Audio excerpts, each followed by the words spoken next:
Hello students, the topic of the speech is Republic Day. Good morning everyone. Today we are gathered here to celebrate Republic Day, a day that is very important for our country. On this day, 26th January 1950, India became a republic, which means we got our own constitution and became a self-governed nation. This was the result of years of struggle and sacrifices by our freedom fighters.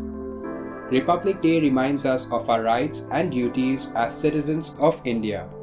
It teaches us to respect our laws, values, and the diversity of our country.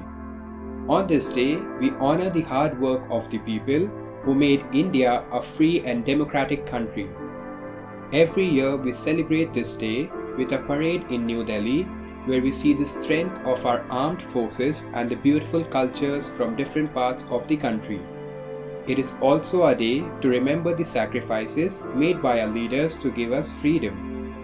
Let's promise to keep our country united, peaceful and proud. Let's work together to build a bright future for India. Thank you and Jai Hind. Don't forget to subscribe.